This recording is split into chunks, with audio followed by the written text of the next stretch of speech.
There you go. How do you know There you we're go. on? How can you tell? Because I can see it over here. Oh, There you go. okay. How do you know we're on? All right. Well, let's try it again. Sorry about that. Okay. So there I was, and people are messaging me. 5x5. Okay. On. I don't know who this is. 920-6925. 920-6925. Area code 231. Who is that? Who is it? All right. Well, I'll start over. All right. Well, let's see. Today is the 12th of March, 2024. I'm Mark, your host, coming from Baker's Green Acres, and this is the Anyone Can Farm Experience live chat, Tuesday night edition. It was a wonderful day today, 60 degrees for March, this high up in Michigan. That is odd. It is odd. 60 degrees, but I don't mind. I'll take it.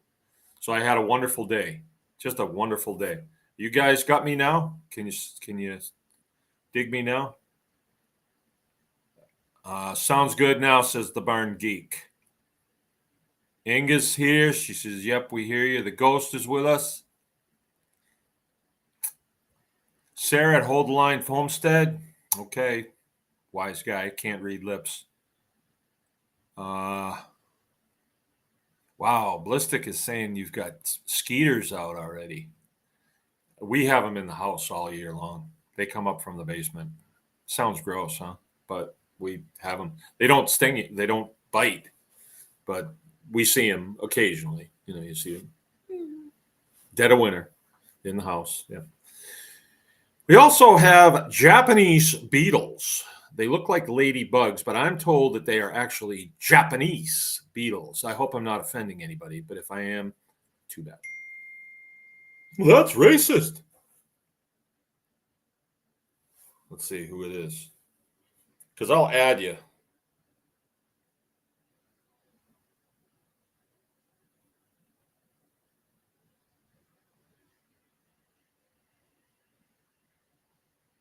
Well, I don't know who it is.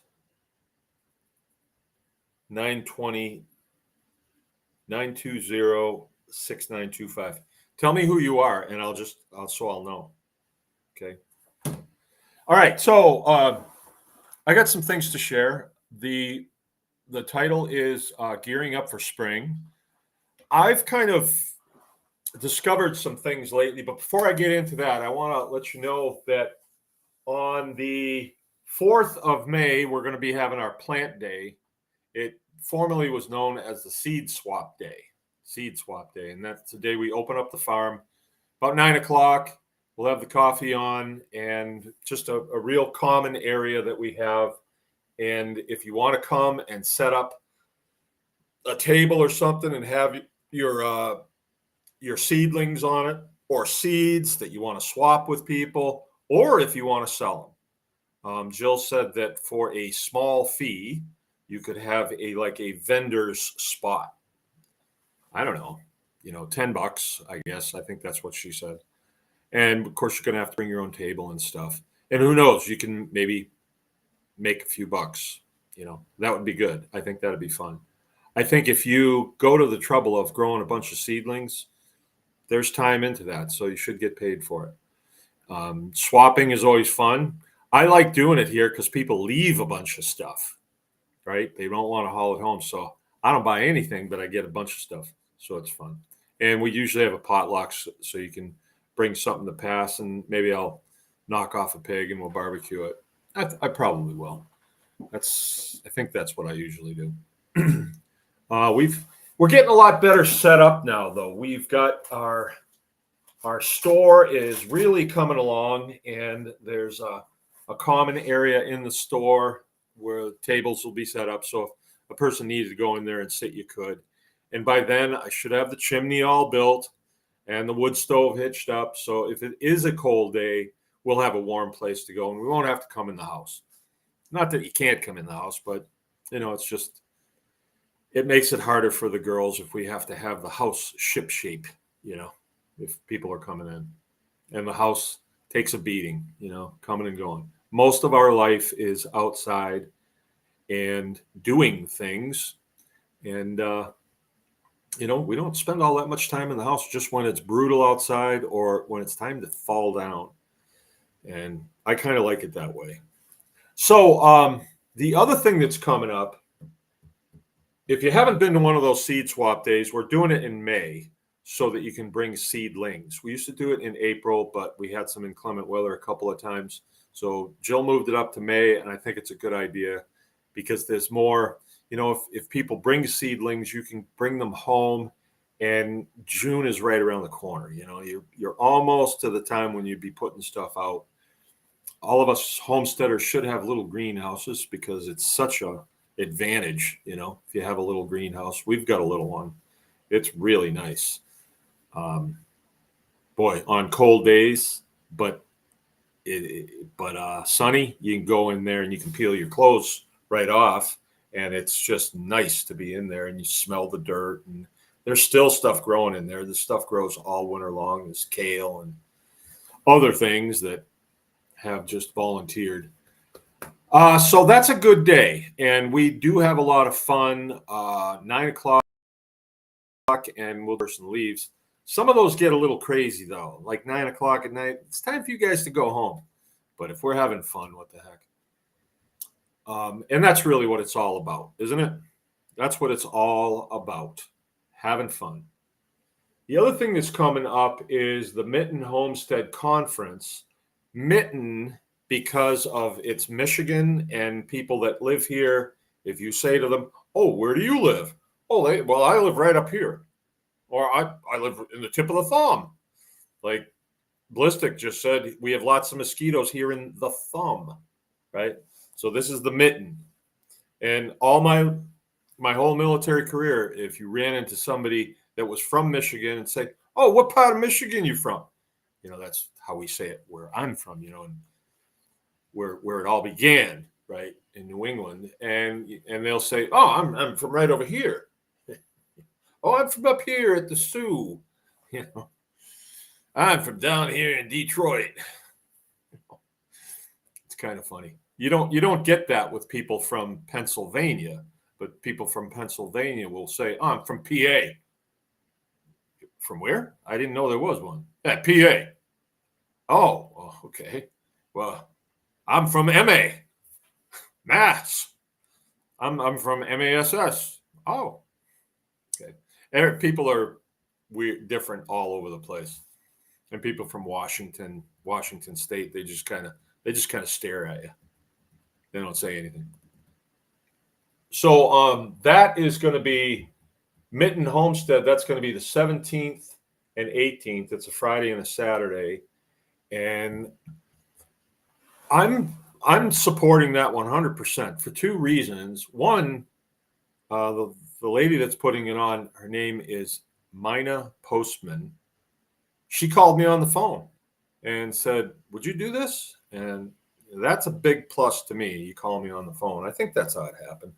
But anyway, I've talked to her on the phone a couple of times, and she seems like a real down-to-earth person, and I'm more than willing to support something like that. The other thing is it's local, right? It's within the state that I live in. I think it's about 2 hours from here. It's in Lake Odessa, Michigan. There's a campground there or very nearby, and I think that's what we're going to do. We're just going to camp out. I think we'll have to see. I don't have a camper yet. I'm going to get one. I really want a nice little pull behind camper that I can put behind the Pilot, our little Honda Pilot, because I just think that would be fun when we go and do things like that. Go to farm things. If we could go there, "Hey, you mind if we stay overnight?" I don't think anybody would care, rather than driving home. It's just fun to camp out on other people's farms. But I think that's going to be pretty good. She's been doing a lot of publicity on Facebook. I mean, a lot, and really nicely done with pictures and all that stuff. They got a good schedule. It seems like she called and wanted to know, do you need a a screen to do a slideshow? And I said, oh, that's great. That's all I really need is a big screen that I can do pictures on. I'm going to be doing pastured poultry and heritage hogs. I was only supposed to be doing heritage hogs, but somebody had a health issue and had to back out of their slot for pastured poultry. So I'm going to be 2 days. And I love doing that stuff. That's really fun to me. So that's coming up. I think people should support that. I really do, because the alternative to that is the Small Farms Conference that's put on by the university. And I can't recommend that. I just can't. Enough said. I can't recommend it. But this is good. It's put on by farmers, for farmers, staffed by farmers. It's not put on by the university, and doesn't come with all their stuff. They got a lot of stuff. This is good. When we first started going to the Small Farms Conference here in Michigan, it was truly a Small Farms Conference, and it was one of my favorite things to do. But then when it was taken over by the university, it just went downhill. It was, in my opinion. I mean, for what I'm doing and the information that I need, that I am searching for, there are other farmers out there that are doing what I want to do. And if I can go to them and say, okay, what about this? Where the university people, it's all theory to them. Good for them for what they do, I guess, but it's not what I'm needing. It's not at all what I'm needing. Okay, so I'm definitely going to go to that, and I hope other people will too. There's quite a few tribe people that are going that I've seen. Beth the Cleric is going to be one of the speakers there, so that should be really good. She's a really good homesteading babe, and there's a lot to learn from her. She's really knocking it out of the park these days. Oh no, cat got Mark's tongue. One moment, we're fixing it. Uh-oh. Okay, the ghost sounds good. Joseph Simpsons. I always like the chalkboard in the background, and let's not forget the American flag as well. Yeah, you can see this. It says Frank was here. Yeah, and the American flag. That's good. That's good. I hold that dear. I think good things are happening in our country right now. I mean, it's always darkest before the dawn. But if you are watching, you can see that things are starting to flip the other way. People who typically would have lied, covered up, are like, no, I don't want to be the one holding the bag on this. So it's really flipping over. I think that they're doing this to us, but they're showing us this Fulton County thing in Georgia, where if you remember, that was the place during the 2020 election, they had a water main break.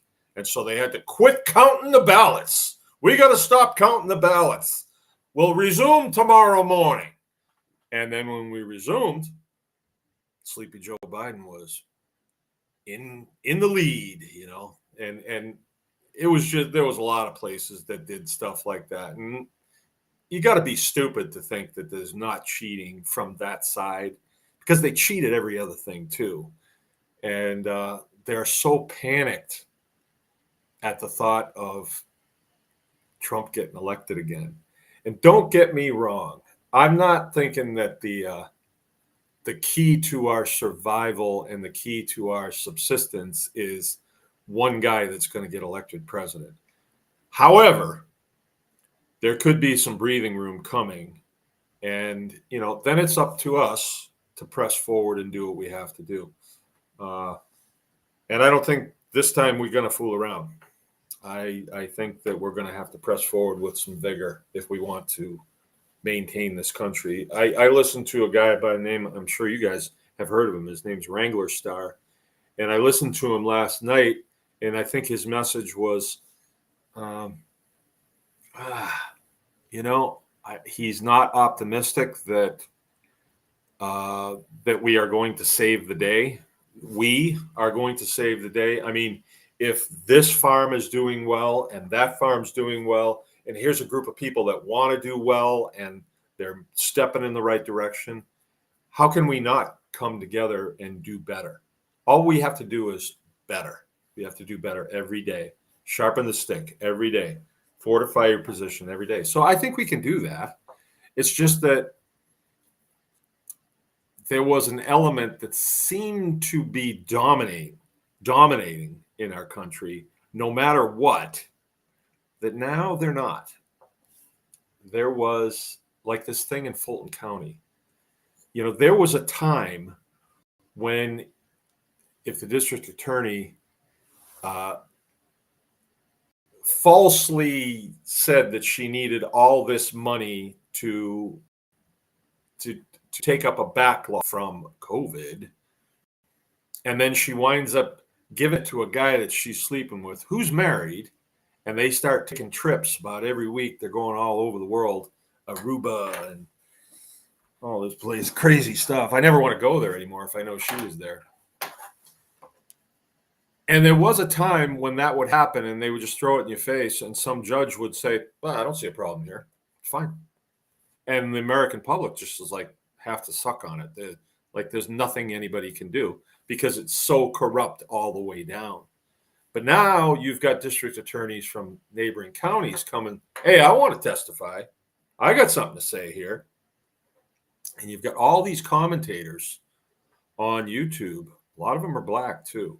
And they're disgusted with what's going on. And to think that that's an anomaly, it is not. It is not. That's just the way business is done. If you can get elected to these positions, you can cheat and you can aggrandize yourself and pad your nest and take care of your buddies and all that. And that's not how it's supposed to be. But there's so many of them, so many of those stinking parasites that it's hard to it's hard to get things on track, by the rule of law. But in this Fulton County case, oh man, now other lawyers are coming forward and saying, hey, wait a minute, I'm handling the divorce and the dates she's telling you, they're not correct. So people don't want that anymore. They want the corruption, and then the whole thing that's happened in New York with Tish James. Oh, Letitia. Crazy. It's crazy. And now they find out that these people have been going to the White House to coordinate with Kamala. It's outstanding, but they're all getting bagged, right? And so we'll see where it goes. And a lot of the commentators are saying it's in the bag for Trump. If they're not going to be able to get him in New York in time, he's in the clear. He's in the clear. He's going to win this election. So I think people, just like I am wanting to talk with you tonight about getting ready for spring, I think we're going to have to get ready for different times, adjust to it, and do better. Those of us that can need to do better, and we need to encourage each other to do better. There is something going on in this country, and I think people probably know this, and I don't know what it's called exactly, but I want to call it the Tokyo Rose effect. So Tokyo Rose was, I believe she was an English-speaking Japanese woman, born in the United States, I believe, but I think she was of Japanese descent. I'm not sure. It doesn't really matter. But she broadcasted out of Tokyo, and when American GIs were flying missions into the islands, during World War II, they were a lot closer to Japan than they were to the main Hawaii and the mainland of the United States. So they would tune in uh, to Tokyo Rose, and Tokyo Rose played American music, big band, and um, let's see, Duke Ellington and Glenn Miller and all that. She played that, but then in between tunes, she would pass information to the American servicemen that would be listening to these. A lot of them were flight crews. Some of them could have been in the islands, uh, like Bougainville and Tinian and all those islands that the American GIs had to take before they could get at Japan. And she would say, "Oh, you guys, you're not, you're losing. Your government's telling you that you're doing well, but you're not. You know, there are Japanese soldiers on the mainland of the United States, and they're sleeping with your wives. They're killing your children." And she would say all these terrible things, and there was no way to cross check it back in those days.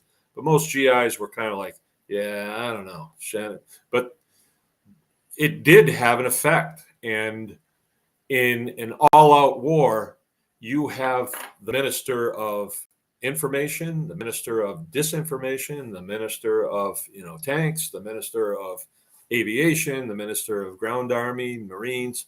You have all those different channels that you fight, and misinformation and propaganda is definitely one of them. So there's a lot of that going on right now. There has for years. There's a lot of things like that going on. Like most Americans, well, people that would listen to a channel like this, I don't think it comes of any surprise to you, but a lot of the things that we've been told, a lot of things. I mean, go back to first grade and start moving up. And I'm not saying everything, right? But a lot of things. I know a lot of things that are incorrect, and you'd say, well, why would they lie about that? Well, if you think about it long enough, somebody benefits from that lie. Just think about the Wu flu. Somebody benefited from that, and that's not over yet, right? It's not over. So a lot of I don't think Wrangler Star is part of it, but I think that he is getting too much of the there's nothing we can do. I think he's getting too much. We're too far gone. No, I don't think so. I don't think so. If you think, I have a really good example, but it requires that you have had to have seen a certain movie. There was a scene in the movie The Untouchables, and The Untouchables was about a guy by the name of Elliot Ness. I think I already told you this, or maybe I told somebody else recently, but and he was a treasury agent, and he was one of the people that could get at Al Capone, and they got him on tax fraud of all things, but they got him. And during the trial, Capone's sitting in his chair, he's looking around, he's just disgusted with the whole trial because he knows that the fix is in. Why? Because he owns that judge, he owns that jury. But then at the last minute, Ness switches the juries because Ness BS's the judge and tells him that he's got some things on him. And so I think that is what is, and they finally got Capone. Capone died in jail, I think, of like VD, I think he did. So there's a lot of that going on. When you see what's going on in Fulton County, Georgia, they really do have the inmates are running the asylum there. If you watch just a little bit of that, you will see that it is the worst element of society that is actually running the show. And they're not concerned with liberty and justice for all. They're concerned with me. I got mines, because it's obvious by what they're doing, And normally they would get away with it because the whole system is corrupt. But now the judge is like, Well, I don't know. They're watching me too, and I don't want to be the one that takes the hit on this. So everybody who doesn't do their job is at a point where they could get their hand slapped. So I'm still optimistic, and either way, we still have a job to do as small farmers here. And you see what's going on in Europe too. Holy smokes, they have Paris barricaded. And you know who's doing it? The farmers. They're the ones you don't want to be fooling around with. Hey, Mina Postman just sent me a message. Let's see. She says, thank you. Tiffany has been making the Facebook post this week. Oh, because I sent her a message and I said, just a heads up, I think you're doing a real good job with not propaganda, media presence and all that stuff. Anyway, she's a real nice gal. I hope they really have a successful conference and that it becomes a thing. I really, really do. Let's see. Okay, so spring is coming. Spring is coming, and we have to get serious about what we're doing. At least, no, wait a minute. I'm not going to tell you guys what to do. I'm talking about me.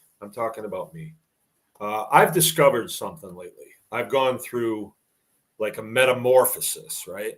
So when I got out of the service, I wanted to be a farmer, right? But I didn't really know what that was. I just knew that it sounds good. It's like, oh, you work for yourself.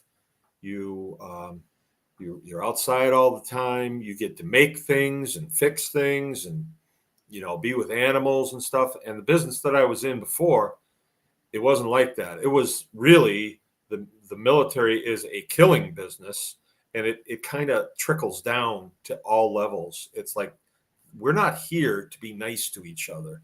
We're not here to support each other, really. You support the guys with you because they're going to support you, and that keeps you alive. But it's not like this business where we're going to get together and swap seeds and seedlings and knowledge. And when we break away from it, we're all going to be better for that experience. Same thing with Mitten Homestead Conference. We should come away from that better than we went in, right? And I'm not slamming the military. I did it for 20 years, and I think it's definitely necessary. It's been abused, all right? Some of the stuff that's been going on, I'm not for it. And I think with better leadership in Washington, seriously, better leadership in Washington, we don't have to be in wars. We really don't. I mean, people do well when we go to war. The manufacturers of airplanes and bullets and helmets and uniforms and stuff, they do well, but it isn't necessary to go to war. Not for us to go to war. Nobody's attacking us, right? So when I got out, I wanted to be a farmer, and it was for all the right reasons. I was done with that business. And a lot of times when you're a GI and you get out, there are companies that are waiting, contractors that are waiting for you, but it's more of the same. You just get paid better, So I got into farming, and then there was all these different, it's like a road, and there's all these different turnoffs that you can take.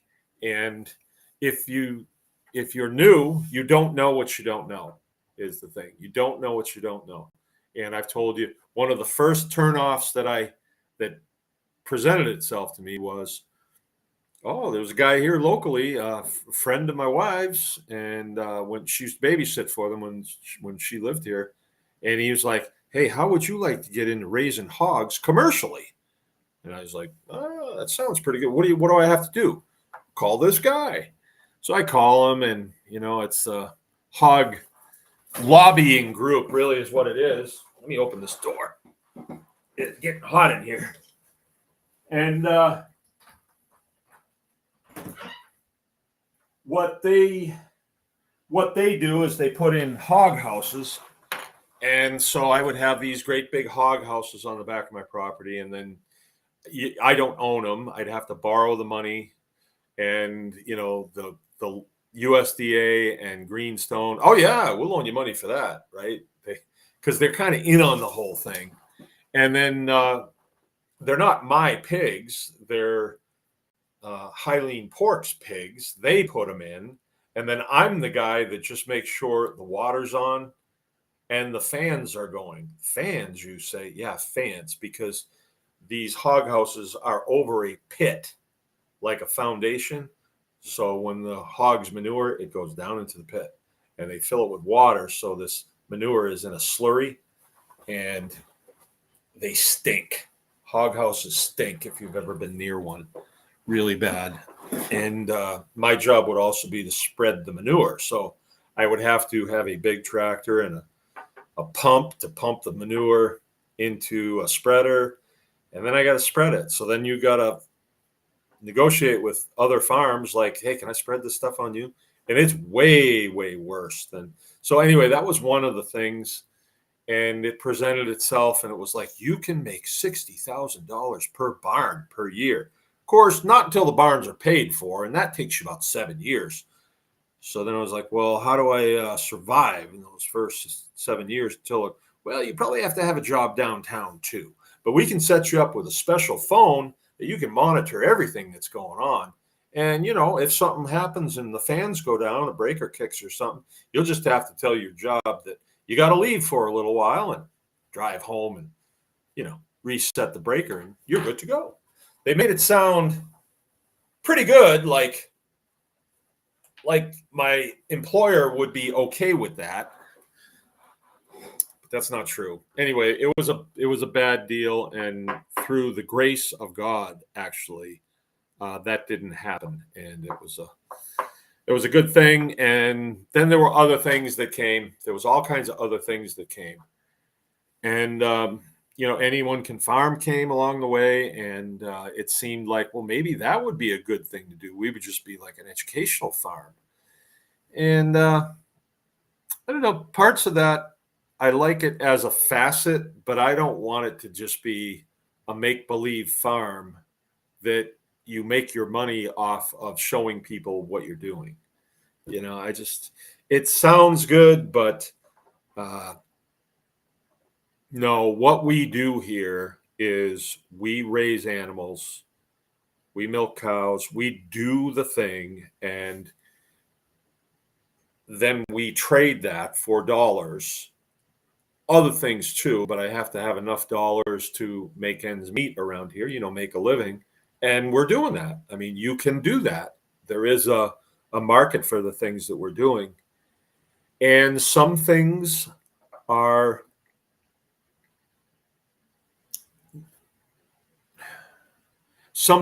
better than others.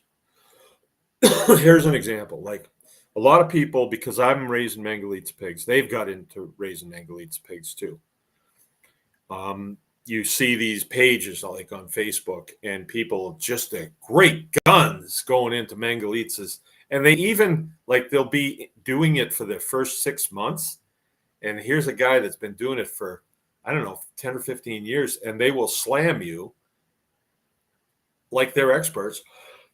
It's a strange thing. And they'll do it for a little while. They got a great plan, but then in a year, they're thrown in the towel. That happens a lot. And on the occasions that I've gotten to talk to some of these people, they assume that Mangalitsa pigs will just sell themselves. Like you will just not even be able to keep them. People will be beating your door down to get at your Mangalitsa pigs. It's not like that with anything. It really isn't with anything. Well, I don't know. Maybe there are some things that are better than others.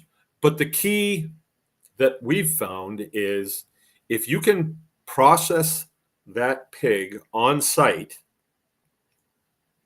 and turn it into breakfast sausage, people like breakfast sausage. So they might not want to buy a whole half a pig. or other parts they might not want to. People really don't like pork all that much, not compared to beef and chicken. But if you can turn it into sausage, you can move it, and it's actually quite profitable. And the nice thing about pigs is they'll eat anything. So if you have some scrounge that you can throw at them, they're really easy. They stay healthy. They're bulletproof. They're just really easy to do. But you've got to get them to the place where they're processed and the raw product people can open the freezer and look in. Oh, those pork chops look nice. I think I'll have them. So we've got that going, but we didn't have that going. We had to put that together. All the things that are here, we had to put that together. But one of the things that I've realized recently, and this came, how did this happen exactly? Well, I'll just pick it up last summer, or maybe the winter before last. I had decided that, you may remember, that I had made a video. There was a big room under the hay mow. The hay mow is where they used to store the loose hay. So it's a platform, and you can get up there. It's wood, and it's designed to hold quite a bit of weight. And they would store loose hay up there. And because back in the day, they cut hay and then they just picked it up loose and put it on the hay mow, and that's where they stored it. And then they fed it to the cows. Well, this area under the hay mow, I had made a video saying, you know what I'm going to do? I'm going to make this into a dining room. I'm going to make this into a place where we can get together and we can have speakers come and everybody can come. And hey, maybe we'll have weddings in there. And I just had this great idea. I could see it in my mind's eye. And we broke the concrete out of it. Parker came and helped. Actually, Parker showed up with a jackhammer. He's the one that really kind of headed it up. He was banging out all this concrete, and then we got it out of there and got it down to just dirt. And somewhere along the way, I said, wait a minute, this is where they used to milk the cows. And then all of a sudden I could see it. It's like, oh yeah, that's what they did here. And things started to click. I've told you guys about the book 80 Acres. It's written by a guy by the name of Ron Yeager, or Jaeger, and he's about 5 miles north, and he was friends with the guy that built this farm. And in between the lines in the book, you can figure out what they did to make a living. And they didn't just milk 80 cows. They milked 8 cows. 8 cows. But in 1930, a gallon of milk was 40 cents. 40 cents back then is about $10 now. Buy about the same amount of stuff. So it started to click. It started to click, and I started to realize, hey, these guys had a plan when they came here. They didn't just come here and say, well, I think I'll just raise rainbow ponies because I like them, and then hope that somebody buys them and I can live happily ever after. Life doesn't work that way. It really doesn't. Why isn't there a plan? Why isn't there a plan? I've done a fair amount of consulting, but I've never really looked at somebody else's homestead like that. They had a plan there. Somebody had an idea, and they built that barn in order to accomplish that idea. And then when I would go to other people's places, I was at the clerics, I'm looking at their barn like, whoever built this had an idea, and they did something. What did they do? We should know these things, but it's not a mystery that we don't, because industrial agriculture is promoted by, the university / Department of Agriculture. You get educated at the university, and then you go to work for the Department of Agriculture. And, they're not really into self-sufficiency and diversity and all that. They're into monocropping and everything that goes with it, pharmaceutical and all that stuff. everybody knows that now. But how do we proceed on these small farms? That's the question. How do we proceed? Do we just do a lot of one thing, a lot of pastured poultry? Well, up here it won't work because we can't do it year round. And who wants to do chickens year round anyway? Do we just do eggs? Well, no, because you can get $5 a dozen for eggs, but not all day long. And what would your profit margin be? And let's say your profit margin was $2. How many dozen eggs got to go out at a $2 profit margin for you to make a living? You kind of like, all I'll be doing is collecting eggs. Who wants to do that, right? So I think what I discovered through reading the book 80 Acres and my endeavors with my milk cows, I think I've realized that these farms did well because they were diversified. But they didn't just diversify for the sake of diversifying. That wasn't the point. I don't think. I could be wrong here because I haven't talked to these people, but I don't think that they milked cows and kept bees, because those things don't really go together, do they? Maybe you could connect the dots there a little bit. If you plant a lot of clover, the bees will pollinate and stuff. I guess bees would always be okay, and then you'd have a source of sweet stuff for the house. But like our farm, if you really have to look at the numbers and look at the sellability of things. Like beef burger sells really good. People know what it is, especially if you can call it grass finished. People really like that. Grass fed, grass finished. I think there's a difference. I think grass finished would be the time of the year that you butcher it. You butcher it in the fall after you come off grass, or maybe very early fall when you're really just coming off grass. But whatever. But that sells really good. That's beef. Milk sells really good.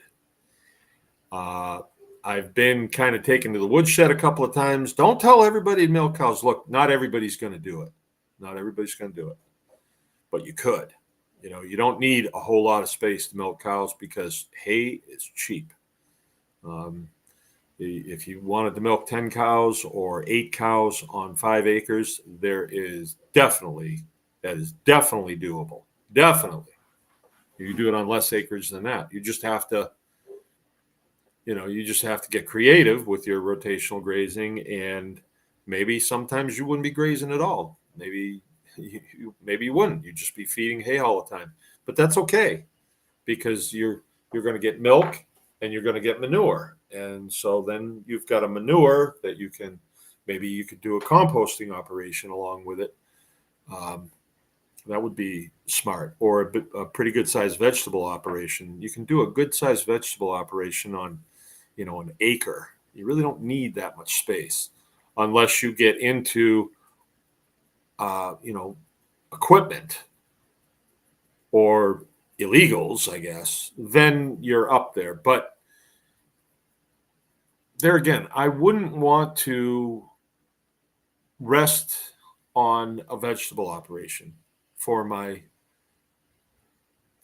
sustenance. For making money. I wouldn't want to do that. It's too much work, and everybody's doing it, and you got to deal with people who are buying from big producers and then reselling it as it's their own. There's people around here. There's a guy around here that does that. That used to be kind of a farm operation. And now he just goes downstate and buys stuff from Amish, brings it up here and resells it. And I don't think he's in the closet about it, but that's what he does now. That's how he makes his money. Hey, okay. But I think for me, what I'm going to do is I'm going to shift my centerpiece from Mangalitsa to milk. We have done better on milk just recently than, I mean, it's good. It's really good. I've got 5 cows. I'm milking 4 of them right now. Now we have a guy in the neighborhood that can do, he's an artificial insemination technician. Really nice guy. He brought his family over here today when he was AI and CC. Very efficient, very nice guy. I, trust him around here, the type of person that he is. So we've got the components, and there was a gal here the other day, and she says, well, raw milk is like trending on TikTok. What is that all about? And I never checked into it, but I take her word for it. Like, she really wanted raw milk. And, I believe in raw milk. I would definitely drive further than just to the store to get like the red cap milk. I cannot even drink that stuff. I mean, it does not do anything for me. Matter of fact, it makes my stomach kind of churn a little bit. So I would drive to go and get it. And there are people that are driving here every day of the week except Sunday. There are people wheeling through the driveway, getting their milk, dropping their jars off and going, and they're very happy with the service. And I like it. I like it. It feels right. And part of the reason why it feels right is because this place, I live on the Brinks Road, and the guy that built this place, his name was Ben Brinks. And he, from what I understand, he was Dutch, but he was born in the United States. He was a Teamster from Chicago. And for some reason, he had to light out of there with 5 kids and come here to farm. And I'm not sure why. I'm not sure it was like nefarious means or anything. Who knows? Maybe he just wanted to get out of the stinking city. Maybe Al Capone ran him out. But he was a Teamster. He hauled garbage, I think. That was the story that I heard. And then he came up here, and because he was a Teamster, he could handle horses, so he was able to clear the land and, just start a thing. And he got that barn paid for, got this house paid for, and he lived a good life from what I understand. And it was all off of milk. And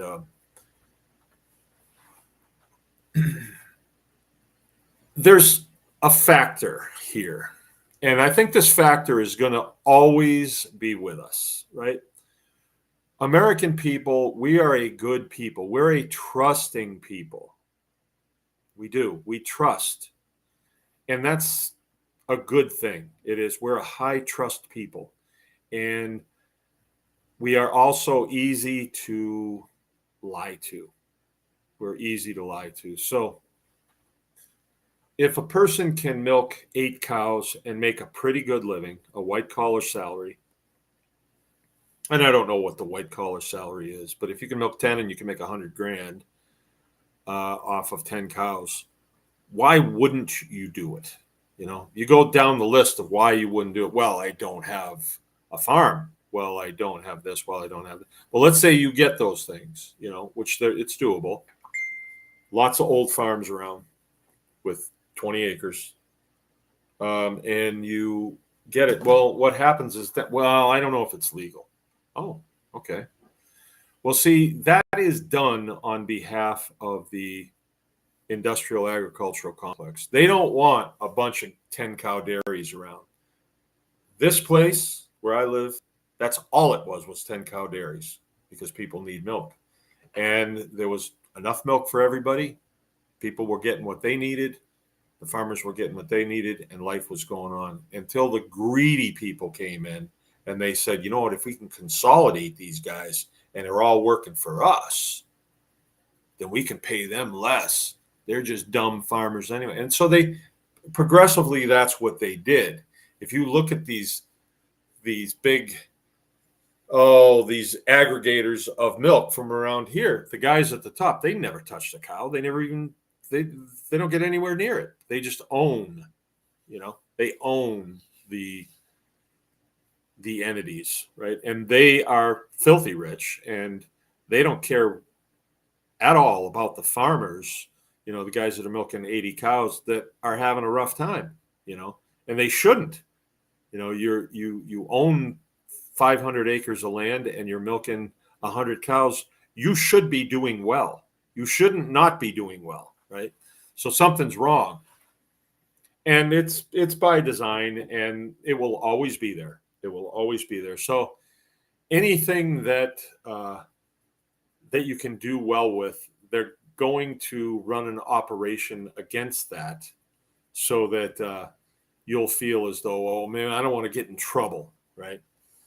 So, and nobody has not heard about this Amos Miller thing that's going on. Everybody's heard about it, and everybody in that situation is getting what they want. And you might think, whoa, really? Amos Miller, he's being persecuted by the state.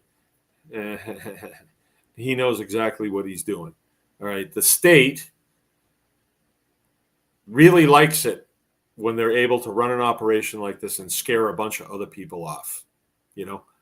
If I had that much publicity and I could show you exactly how to do this, and let's say we got 100 people in the state of Michigan milking 10 cows, that would hurt them. It would hurt them. And so they use this nefariousness of, well, it's against the law. Well, they'll look the other way, but they might not. So people are like, well, I don't know if I want to invest in all this and have some wiener from the Department of Agriculture shut me down, right? And you've been trained for so long that you actually work for them, that you're working at their luxury. It's not really like that, but that's operation's been run on us since we were in elementary school. Like, if you have to go to the bathroom, you have to have a hall pass. If you have the hall pass, it states that you can only be gone for 10 minutes, and you can't stop at the phones, and no smoking in the bathroom. Da da da da da. Right? Yeah. So, although that is going on, I still think that now is the best time to get into milking cows. I really do. And I know that in the past I've said stuff like this, and people have said, well, I'm going to do it, like raising Great Pyrenees dogs. I said, oh, I'd never have another dog. Well, now we don't let our dogs get pregnant because we can't sell them, because so many other people took my advice, I think. Or maybe it was just the stars lined up. Maybe I shouldn't take credit for it, but I kind of think that's what happened. But with milking cows, so many people will not do it. Sean Wise is with us. Hey, Sean. Mark needs a globe on his desk. Yeah, right. Maybe he's a flat earther. Well, I don't believe in the globe model, I'll tell you that. That's pretty weak. And I don't believe we went to the moon either. I don't care. People leave the channel because I say it. I could care less. I'm just, this is like the year of truth. If that's what I believe, that's what I believe. You can do what you want. Well, he doesn't believe in the flat earth. Then go away. I don't care.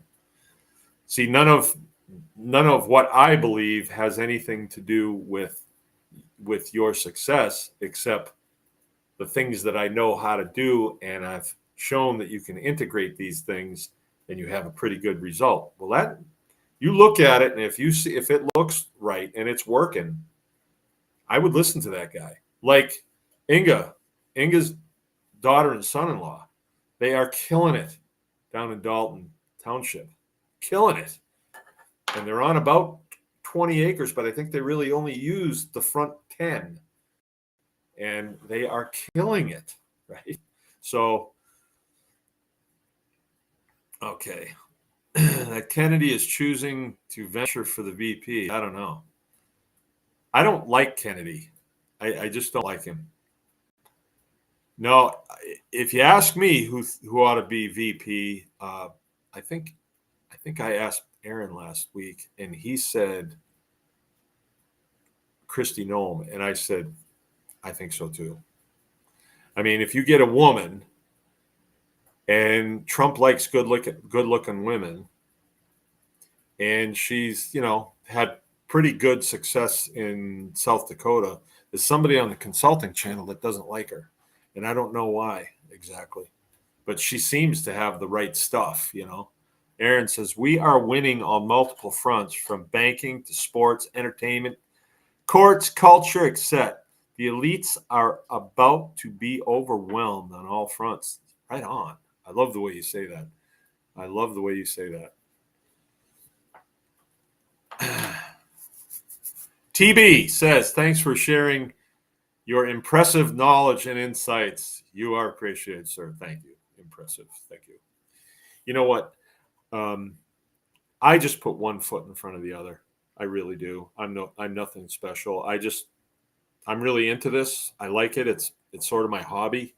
And every day I get up and I'm really raring to go.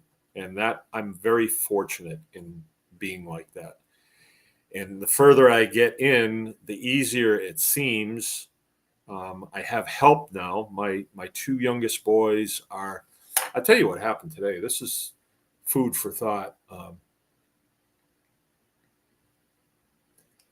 They're 12 and 14, and they're the end of the line. Frank's the youngest, and we're not going to be having any more kids that I know of. Haven't had any in 12 years, and I don't know, something wrong with her or something. I don't know. But they do school in the morning, if I get their job sites ready for them, and then I go as far as writing down like a plan on a piece of paper with a drawing and everything and say, here, this is what I want you to do. Generally, I can walk away and these guys do it. Like we had two jobs that needed to be done. We're putting a wood stove in the store, so we got to build a hearth in there. And I told Frank what I wanted, and he got it done. He put the blocks up the way I wanted them, and then he poured the concrete in there. And when I went in tonight, it was like it was there, right? And it was pretty intricate, and the mixer was all cleaned up, and he mixed it right, looked good.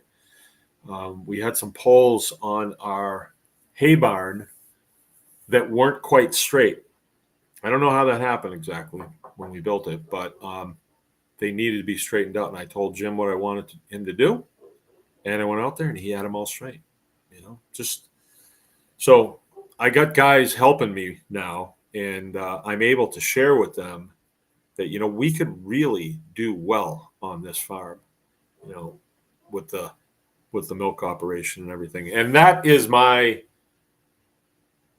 what I am thinking about all the time, because there's so many facets to raw milk. There is the facility where you got to keep them. Just a second, I got a dog out there that's just.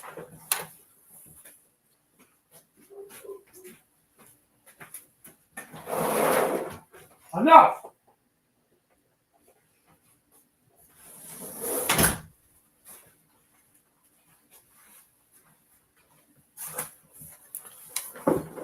Well, there's so much to it. There's so many different facets, and you even get to the place where, okay, now we've got 15 gallons of milk per day. We've got it all in jars. It won't fit in the fridge. Now what do we do? You have to go to the. It keeps getting bigger and bigger, and we've got to distribute this. And when we talk to customers, Jill's bringing it in twice a week into Cadillac, so she's talking with customers, and some of these people are coming from far away, and they meet in Cadillac. And we've entertained the idea of, what if we had a little vehicle that we could put the milk in, and we could do door to door? What if? We started playing around with that idea, talking to people. Come to find out, I didn't know this, but you can put in an order at Walmart for your groceries just on the phone. My daughter-in-law does it. And then if she doesn't feel like going out, she'll hit deliver. And for an extra $10, somebody will wheel it right over the house, bring it right to the door. Right? So people will pay for delivery like that. And when I was a young lad, we had a milkman that came to the house. And so I started thinking, and I thought, what if we had a van that was painted up nice, had a big Baker's Green Acres on the side, dairy, you know, delivered to your door, raw milk. You know, what if? So there's so many different things that you can do here, and they are profitable. They are very profitable, and it's a good way of life too. So anyway, I'm getting ready for spring, and that is my focus. I've got some things to do that are not milk related. You know, I definitely do, but that is what excites me the most. It doesn't look like we didn't get any applicants, any serious applicants for the intern program. So Covey's going to come. I had to talk to him, but I think he's going to come, and we're just going to work together, and we'll just, you know, really tune him up. He was very green when he came last year, and so now he's able to get here, and he's able to throw down with milking and moving chickens and all that. But we want to get him into some other things too. So, you know, we're just going to go on to what's working. Let's see. That's my message for today, I guess. More optimism. A lot of it rests on us. I think that our expectations, like before the Wu flu, our expectations were that we should be going out to eat and out to movies and all this stuff that we think that we should be doing. But now when it's kind of said and done, I don't know. I don't need all that stuff. I don't really even want to leave, you know. I'm pretty happy with the simple things in life. This radio thing is fun. Okay, Muskegon and Ottawa counties have had many board seats taken over, claiming they are one party but supporting the opposite. Oh, you know, the other side is they're not gonna give up. They like the way things were done, the good old boy system, you know, without regard for the truth or what is actually right and wrong. But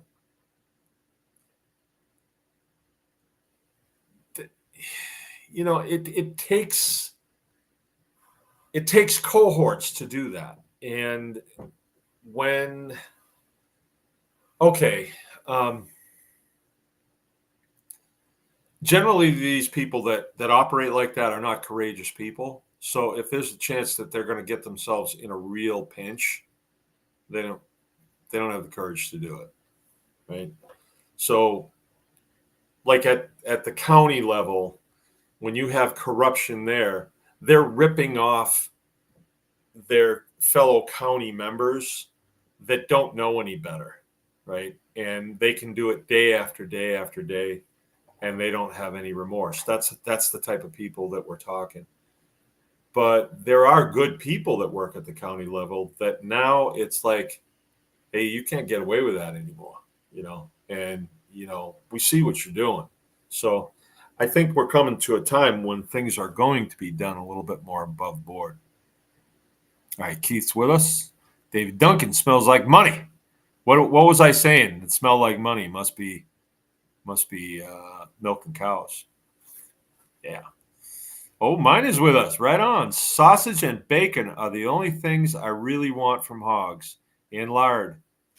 Well, I can hook you up with lard for sure because we got a lot. And I can hook you up with sausage too. You know, another thing that we're actually doing this now is with our milk. This is another really interesting. I believe I've told you about this. It's an interesting concept. All right. Now, there are definitely laws governing interstate sale of raw milk. Like they're hard laws. But there's no reason to do that. I don't need to send milk to California. Why would I do that? But I have friends that are down in the Detroit area, and they can't get milk. And Jill sent him some dehydrated or freeze-dried milk that she made, which is good, but it kind of kills the milk. But he was happy to get it. And he said something to me about frozen milk. And I said, would you want that? And he's like, yeah. So we sent him 2 gallons. And by the time it got there, 2 gallons of milk was about $28 per gallon. And you know what? He didn't squawk too much. We made what we have to make on a gallon of milk. I mean, I can't do it at a loss. UPS made what they needed, and the company that we get the boxes from, they made what they made. So everybody got paid, and he got his milk, and he was happy. Now, I told him if we send you 4.5 gallons, it'll come in right about $24 a gallon. And he was, okay, all right. So there is a possibility that you can do that too. And then we're just putting milk in half-gallon containers, putting it in the freezer. And now we're accumulating milk, that's frozen and shelf stable. And the nice thing about it is you don't have to put any cold packs in there, because the milk itself in the boxes that we get, they have an insulated thing around them, and the UPS man picks it up and away it goes. And I don't even know if we insure it, because if something goes wrong, we'll send you another one. It's not that big a deal, really. But that's another nice thing too. So I was thinking, Mina, we can send you stuff in the mail if you want it. You just call here, and we got that figured all out. AI techs are all over. Just need to start asking around. We started asking techs who would stop in on their routes to bigger farms. Nice. Yep. That's way better than keeping a bull, don't you think? And then you can make a graph and make sure that you're calving at the right times for the number of cows that you have, so you're really covered. Okay, the ghost says, yeah, they purposely don't teach law in schools so they can keep people under their thumbs. Absolutely. The truth sets you free, right? So when you know the truth, and then I don't advocate for trying to educate your oppressor. Like when you have some bureaucrat says you can't do that, you don't say, well, let me show you here in the Fifth Amendment where it says that I can, because they don't care about that. They're just going to say, well, it doesn't matter. We got rules. You can't do it. So I don't advocate for trying to educate them. I just say what I say is, well, I'm going to do it, so take your best shot. Other than that, get out of my face. Just leave me alone. And David Duncan is talking MOBGA. MOBGA is an acronym for Mangalitzes of Baker's Green Acres. Yes, you can be certified by MOBGA if you buy pigs from me. And my pigs are certified because I got them from Sean Wise. So, and I got some really nice little ones from those pigs, Sean. I lost one of them. I lost one of the sows, one of them really nice reds. I found her hide out there. I don't know what happened to her, but I'm pretty sure she got eaten. But I never noticed that she was gone, because there was a crowd of them, and I was out there the other day doing something, and I found a hide, and it had an ear on it. So I think it was hers. Yep, don't know what happened there. But that's farming, ain't it? All right, so the thing that I discovered, you might be saying, well, what's this thing you're talking about that you discovered?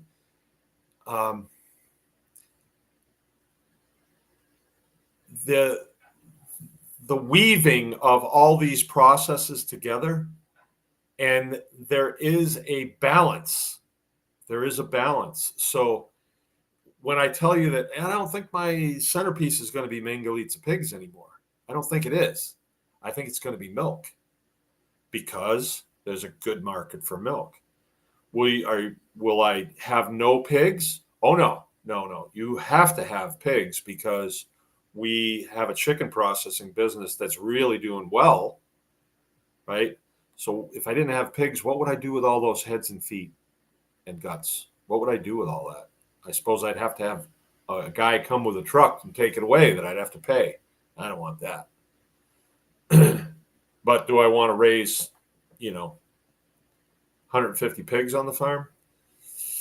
I don't know. I don't think I do. I think I'd have a nice herd of 10 cows and then some beefers, just beef for the house and beef for the store, and then a handful of pigs, 10, that's it. And, get away from the breeding. I can buy them from other people, let other people do the breeding because it does take a lot of time.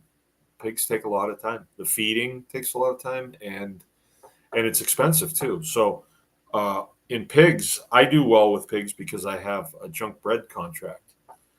But if I had to buy feed for them, oh boy, you get killed. But, opening bread is, it's time consuming and I like to pay myself $25 an hour. So MMOBGA, milk and mangalitsa. I could see just a cow, just being in cows, either beef cows or beef cows and milk cows.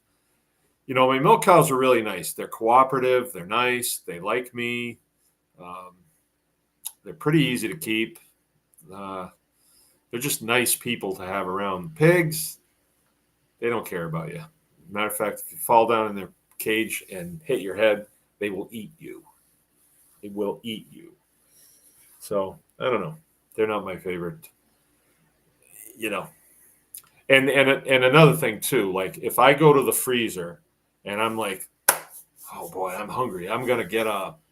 And I go to the freezer and there's chicken legs there, there's beef there, even hamburger, and then there's Mangalitsa pork chops. I'm going to beef every time. Every time. And then my second choice would definitely be chicken, and pork chops would be last. I'm sorry, that's just the way it is. I like them in the summertime. I like them in the summertime grilled. And I do like them. But I just they don't agree with me like beef does. I feel really good after I eat beef. Not so much when I eat pig. Not so much. I'm not sure. Yeah.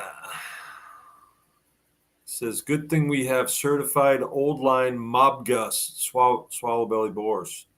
Right on. All right. So there we go for tonight.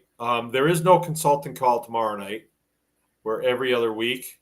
We haven't seen Belva there in quite a while, but it's good to see her here tonight. We've been having some rockin' consulting calls. If you guys are not in Tribe Plus, you just go to bakersgreenacres.com, follow the links, get in Tribe Plus, costs you a little bit, but the videos that I'm putting out for Tribe Plus are more how-to. They're more discovery, way longer, taking my time. I think that you would actually take notes during it. And there's a lot of information there on how to do these processes. Oh, I made biochar today too. That was one of the things that I was making a video about. I had a discovery.